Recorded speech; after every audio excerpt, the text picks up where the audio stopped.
I think I learned the foundation of it from auditioning, like constant auditioning, constant rejection, right? You go to like this. So first year I moved to New York City because I was a foreigner. I had just 1 year temporary visa. So if I didn't have enough credits, then I wasn't able to stay here, right? So I was like, okay, what I need to do is get anything possible.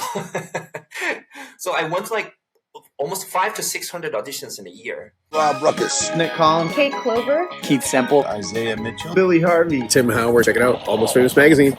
Hey everyone, welcome back to The Hang, brought to you by Almost Famous Magazine. I'm your host, Scott Saldinger.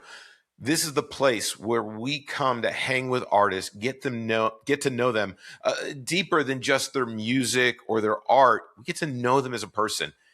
We really enjoy having these conversations. We know you do too. If it's your first time joining us, please, you know what you got to do. You got to subscribe. You got to ring the bell. You got to leave comments. It helps everyone get the word out. And if you've been here before and if you haven't told your friends you're coming back for more, please send them our way. Also, if you prefer to take in your podcast on audio only, get it. We all have busy lives. You can find us on Apple Podcasts, Spotify, iHeartRadio, and more. I'm excited for today's hang because this is not your traditional rock and roll, punk rock kind of artist. Not a country western musician either. Joomin Hwang, he brings a truly one of a kind Broadway journey to our conversation today. He was born in Seoul, in South Korea. He was a breakdancer. He moved to the U.S. at 29. He didn't speak any English, and 5 years later, he's made history in the Prom as the first native Korean performer to appear for the Tony Awards. Now he's part of the original Broadway cast of Juliet, and his credits include K-pop, In the Heights, Iron Fist, Pose, and Isn't It Romantic? His story sits at the intersection of musical theater, dance, his ambitions, and a lot of New York creative hustle. Today we're going to talk about that leap from leaving Seoul and all the way making it to Broadway and everything in between. So Joomin, I am so happy to meet you and have you with us today. Thanks for joining me. Thank you for having me. Thank you for the introduction. That was amazing. I'm very excited to share my journey. You deserve it. You put a lot of effort and energy into getting here, so I'm excited to learn your story. Thank you. You know, obviously, you didn't grow up in New York. You started somewhere. What was the moment where music, dance, theater, all these things kind of came together and gave you that spark, and you're like, that's the direction I want my life to go in, and I'm going to dedicate myself to success with entertainment? Yeah, so I grew up as a breakdancer. I started when I was 12, and like later on, I was in this like a big dance crew that we were going around the world competing, and then did the show. And when I was 20, I'm always confused because we have different aging system in Korea. So it could be 23 or American age 21, 22. Sometimes it's it's confusing. But in 2007, I was in London doing a show called The Breakout in the Peacock Theater. And one of our day off, we were just like, okay, what we're gonna do? Let's watch a musical, right? Because we're in London. So we watched Billy Elliot, and then that blew my mind. I don't know if you know the musical Billy Elliot. It's about this boy ballet dancer wants to be a ballet dancer when there is no male ballet dancer existed. Yeah, and let me kind of explain about the life of breakdancer. It's I would say, it's very much like Olympic athletes. You train for years and you have competitions, right? You go to competitions, you either win or lose, and then you get the, like, I don't know, honor and awards and all the things, and like crowds cheers, and you get recognized by, your originality or your dance moves. But like that's kind of it, right? You either win or lose. But when I watched Billy Elliot, I saw whole life on the stage. Billy was angry, like he was loved by his grandma. There was like anger, like joy, love, and empathy, and all the things. And also dance was involved. He was tap dancing, ballet dancing, theater dance, like, and then they're singing. They're also sing, and I was like, this is pretty interesting. And I didn't know what I was actually really hungry for, but later on I realized I hungered for like it was for life, something like in the theater we always talk about something, we want to be something better, or we want to become something better version of ourselves. So it's kind of like longevity wise also, I can do this for like, the grandma was on the stage, so I can do this for like 60, 70 years old. This is great. Because like breakdancing, 20, like 30, maybe maximum 40 years old, because like your body is gonna break apart, right? Yeah. So but then deep inside of it, I really like what I was really um I don't know, liked was the life on the stage, and I get to experience, also learn, improve through this art form about myself and the understanding of the world, how I navigate between those two. So it's been really, really, yeah, fulfilling journey for me. So let me ask you this. I mean, you started off breakdancing, got to see parts of the world, decided you wanted to pivot because yes, breakdancing will break you eventually. Breakdancing is not the healthiest of sports, right? It's got to find kind of I think there's a reason why we don't see anyone in their 70s necessarily breakdancing. But I digress. But for you, what was the thing about it all that fills you in your soul, right? What is it about it that makes you feel complete and that gives you that drive and energy to say, I'm going to enjoy being on the stage, being in front of other people, performing, and that is the fuel that energizes my engine.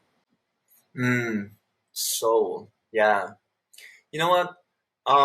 Before I made Broadway debut in the Prom, because I grew up in South Korea, I didn't really know, uh, what representation meant, right? And I thought, in a way, that me doing theater is like, I am doing something that I really like to do, and I can get improved, and then I can understand the world, make money. But then when I did the Prom, I was the only Asian cast. So whenever I went out to stage doors, there are always Asian people out there, and then kind of like cheered me. Hey, thank you for the representation. Like, and then I was like, huh. So I'm not just singing and dancing and acting on the stage. I'm also representing someone out there, right? To feel seen and heard. And that's kind of like, I feel like what keeps fills your soul is like when there's a kind of mission that is bigger than yourself, and you're doing it with them, also what you love. And I think that's what makes your soul full. And after that moment, I felt like, oh wow, so I have some kind of mission that I really want to be the best version of myself to really carry this, because I think it's such a privilege to be on Broadway, because it's like not many people can actually do it, right? So the probability, I'm very thankful that I did it. So I really I take this seriously, that I wanna be best version of myself, so I can carry this mission that I think is important, so I can keep telling the story to the world. Yeah, and then it's kind of like upward spiral, right? It's just like it keeps me motivated. I'm getting better. I'm telling more stories. Keeps I get motivated. Like it's upward spiral. Yeah. So no, that's a great thing. Let me ask you this then.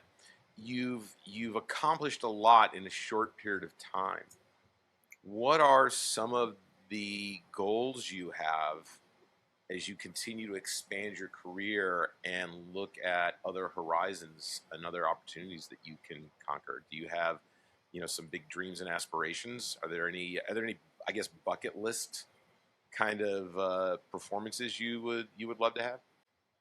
Yes. Well, I have a big dreams. But I learned from somewhere that I should dream my dream as a verb form, not a noun form, because when you dream your dream as a noun form, when you're not reaching that dream, you're a constant failure. Also, even when you reach the dream after you made your dream come true, then you lost your dream, right? But then when you dream your dream as a verb form, then everything is unfold from the verb that you love, and it could be any form, any way, any way possible. So I'm kind of like following that journey, and back then I was like, I want to be in like Oscar, I want to be in like like the big dreams, and now I'm like, if I can do the job that I love, performing, singing, dancing, that's kind of like all I want. But also I have another path. I guess I have a different path. After this, I wanted to help people who are like me, who are from other country to the US, coming to US, and then they want to make their dream come true. So I started teaching voice lessons to other people, and then that path kind of like gave me a vision that, oh, I want to build performing arts school in South Korea that is like mental health focused. So we often like just think about craft and like how good we are, but being an artist, there's a lot of mental game. We all know that, right? There's like, because we're always judged, we're always like out there, and it's just like it's such an interesting job that we're getting feedbacks constantly, but also because of that, we're always judged. We're always like, people say something to us. So like, I really want to like how to handle rejections, how to like don't compare yourself. Everybody say it's like don't compare yourself, but like how, like I really want to kind of break it down how, and like that's my big dream. So part of that now, I wrote a journal. It's like a self-help journal. Later on, I think it's gonna be a textbook for my school, so my students can use it every day. And I called it the Rule of Five Journal, and it started with that gratitude journal, and then move into kind of break down your personal problems, and then move to reframing, because problems never problems. And then we move on to smallest action you can do, because like constant action you can do is a better way to change your life later, rather than like I want to have a big change now and then not gonna do it like 3 months later. So, and then you kind of wrap up like how I feel, what I'm excited about. So I wrote that book recently, and then after that I'm like, oh, okay, so I'm a writer now. I don't know, but like we never know, right? When you open the doors to possibilities, then possibilities infinite, and it's just like our job is like, what do I like to nurture it, and then really, really nurture to fill my soul. Like, because like at the end of the day, what makes my soul happy is, I think, is the best answer to moving forward. I mean, it's interesting. Going back to what you said, that um, not having your dream and your life necessarily be filled with nouns, but these are all actions to Mm. do. Mm-hmm. And the things that you mentioned in your journal and the building of the school is a to do. Mm-hmm. It while it may encompass a thing, you have a journal, it's a thing. You have a building, it's a thing. your passion seems to be around the art of to do. Oh yes, that's right. And I there are a lot of people who people who they say things and they never happen. I'm a big believer you say it, and your words and your behaviors and actions need to match it. And I think people who do that live in a world where it's a to-do world as opposed to a thing world, right? Yes. You may want to go to Disney World, but do you want to be in a moment and experience Disney World? Those are two different things. You can be there and never experience it. Yes. Although it would be hard. I guess Disney may not be the right answer because that's a little. You're kind of inundated by it, but I think you get the point. Yeah. And I'm a big and look, it's just like the idea that love is also a verb. Right. It's a to do. You love. It's not a. It's a thing. So I really admire that. I'll definitely. I should. When you're ready to go back to Seoul, there's a great punk rock band called 18 Fevers from Seoul. They've been on the podcast. They're amazing.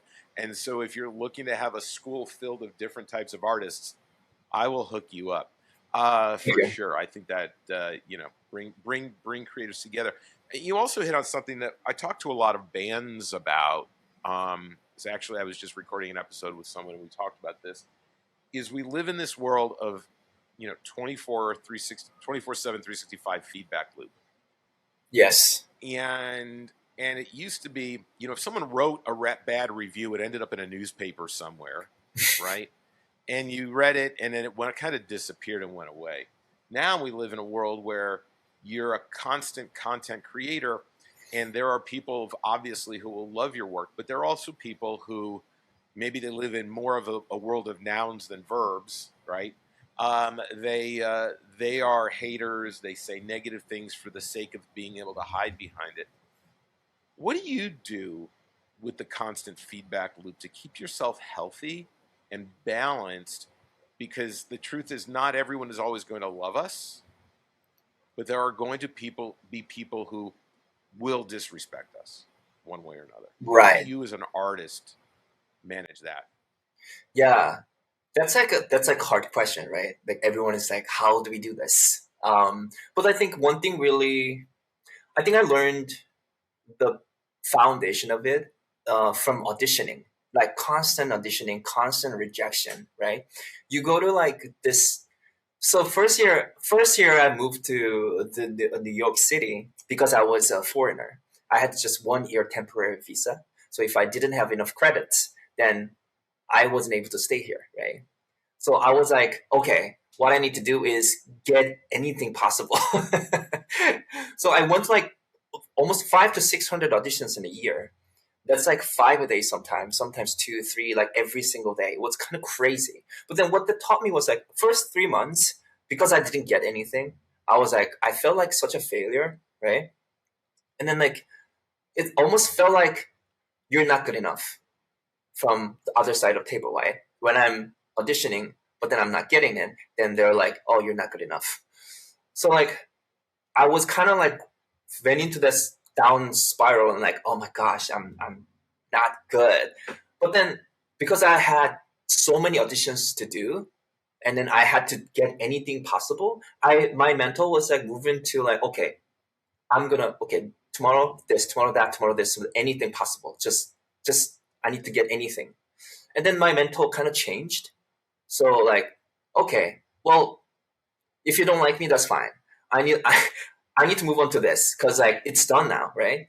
Is this because like I have possibilities could open to me, and that's what I should move on to, right? So like after that, my mentality kind of got healthier to like, okay, if I didn't get it, move on to the next one.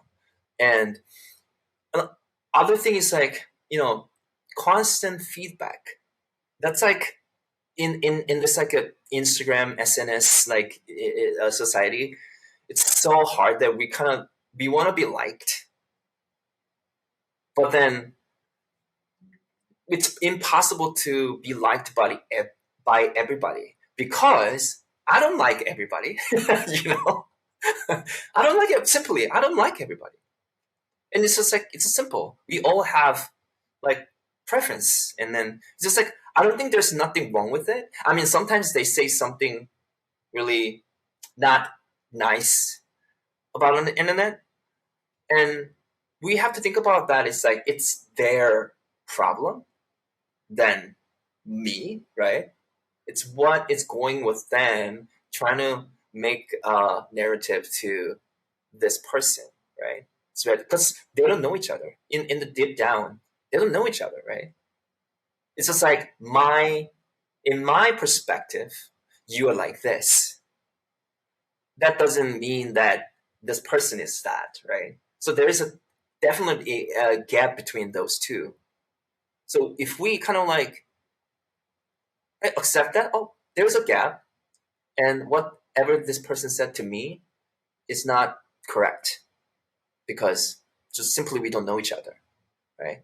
But then like, it's just like, oh, it's hard because the emotion is so strong when we feel attacked, right? Then it feels like, like I want to be liked. But then I think it's just the practice that, well, we can't be liked by everyone. I think we just have to accept that, and then I think you will find some kind of peace, right? And then like, just let them be.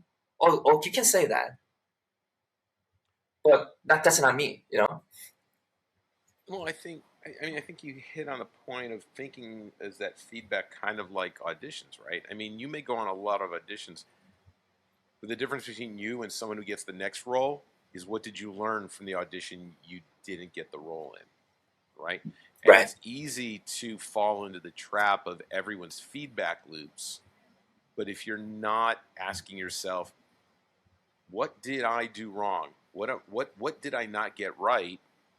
And even when it comes to, look, I get comments on this podcast.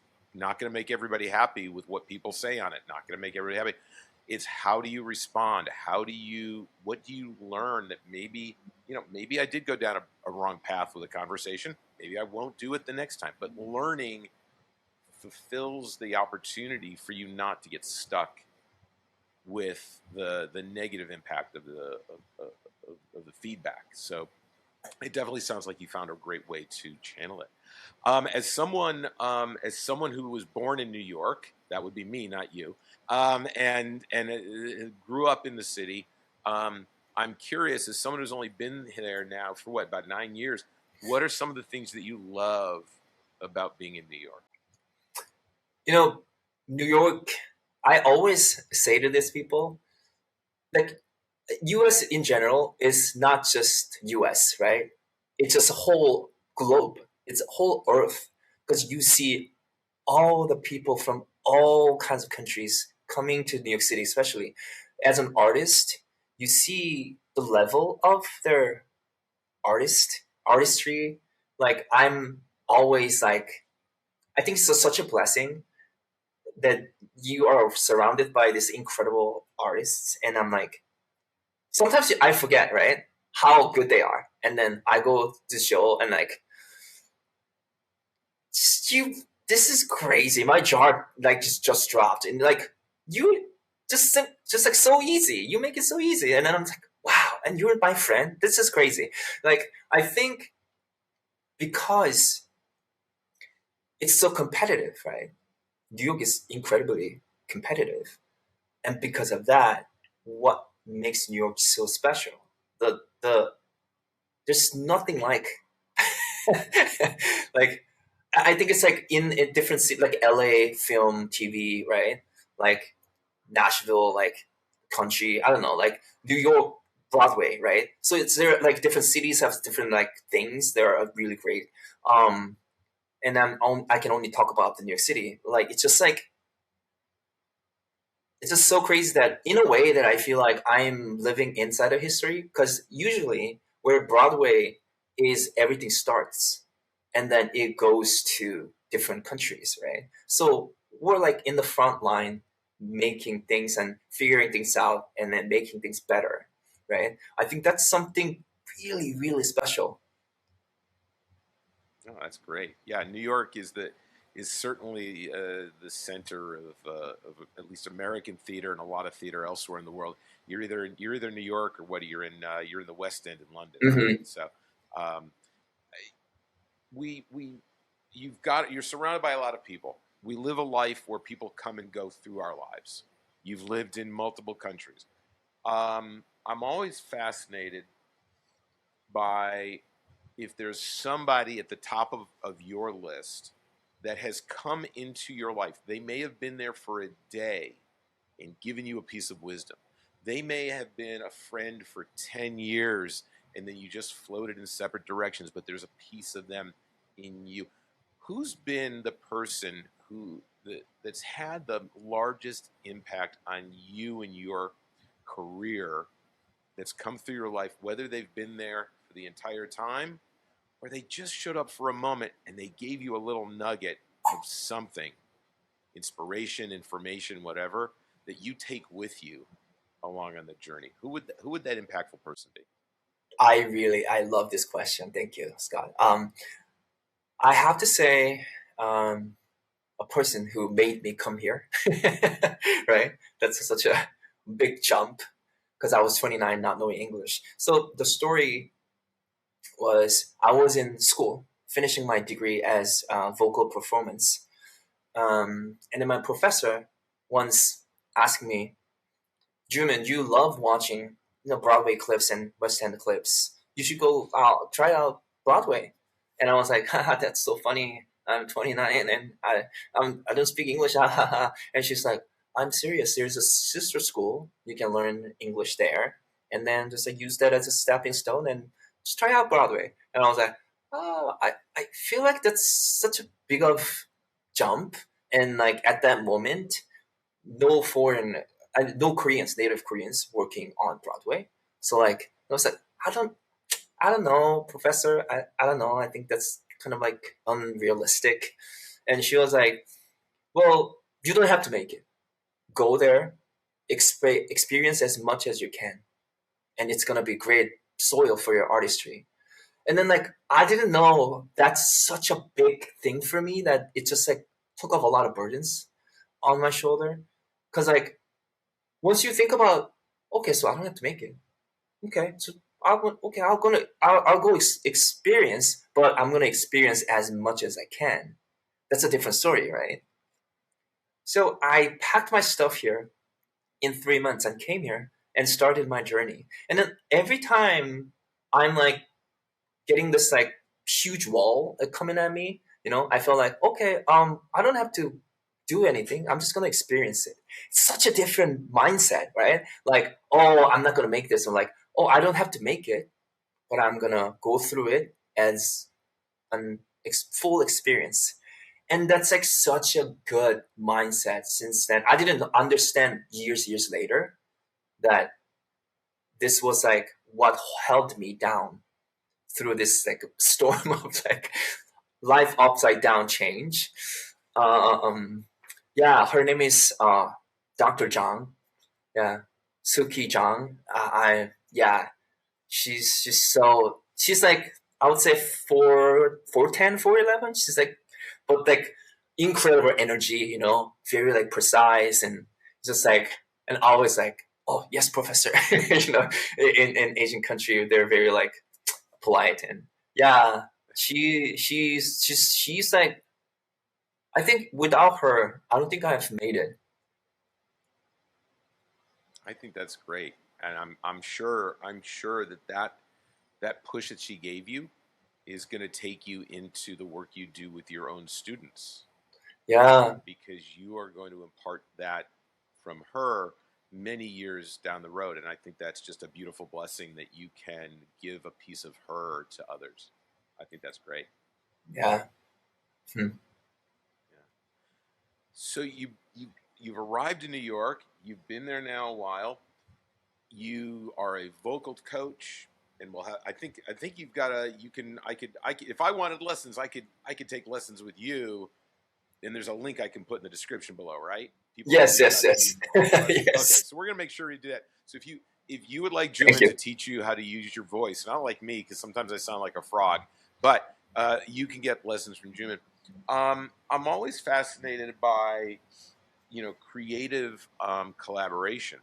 So now you've been in New York, you dance, you sing, you act.